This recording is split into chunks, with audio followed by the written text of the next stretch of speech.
रावलपिंडी में मीडिया से गुफ्तगू करते हुए शेख रशीद ने कहा कि लाल हवेली ज़ाती मलकियत है। यहाँ से मेरे वालिदैन और भाइयों के जनाजे उठे। उन्होंने कहा कि सीसीपीए को पता है 17 सितंबर से 22 अक्टूबर तक मैं उनके पास था, या उनको पता है मैं कहाँ था। शेख रशीद का कहना था कि 30 किलो वजन कम हो गया है। आज कॉलेज का कोट पहना है। दुआ करें मेरी सर्जरी ना हो।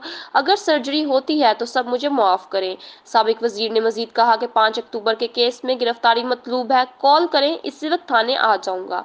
मेरे ड्राइवर और मुलाजिमीन को गिरफ्तार ना करें। हमने कभी फौज के खिलाफ बात नहीं की। 9 मई लानती प्रोग्राम था, जिन्होंने भी किया गलत किया। उनका कहना था कि तहज्जुद के वक्त भी गर्म पानी देते थे। सरबराह अवामी मुस्लिम लीग शेख रशीद ने कहा कि मैं चिल्ले पर जरूर गया था, जीन नहीं हूँ कि 3 जगहों पर मौजूद होता। अल्लाह ने मदद की और लाल हवेली को खोल दिया। चिल्ले ने मुझे नया शेख रशीद बना दिया है। कोई ज्यादती नहीं की गई। मैं जेल भी गया तो भी दोनों हलकों से इलेक्शन लड़ूंगा। मीडिया से गुफ्तगू करते हुए शेख रशीद ने मजीद कहा कि हम अफवाज पाकिस्तान के शाना बशाना खड़े हैं। हम नस्ली और असली हैं, सब अल्लाह पर छोड़ते हैं। पाक फौज हमारी अजीम फौज है।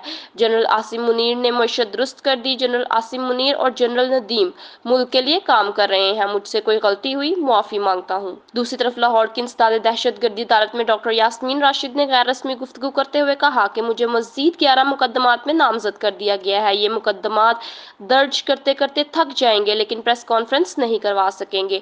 झूठे और बेबुनियाद मुकदमात जल्द रद्दी की टोकरी में होंगे। हम जेल में रहकर इनका भरपूर मुकाबला करेंगे। डॉक्टर यास्मीन राशिद ने कहा कि अगर लेवल प्लेइंग फील्ड होती तो दोनों उम्मीदवार जेल से बाहर होते। नवाज शरीफ से अवाम की अदालत में मुकाबला होगा। यास्मीन राशिद ने मजीद कहा कि ये वाहिद सूबा है जहां उन्होंने खवातीन को कैद किया हुआ है। ये खवातीन से भी मुकाबला करने से डरते हैं। कबल अजीम डॉक्टर यास्मीन राशिद ने कायद मुस्लिम लीग नून को चैलेंज करते हुए कहा था कि अगर नवाज शरीफ इतने बहादुर हैं तो मेरे खिलाफ इलेक्शन लड़कर दिखाएं।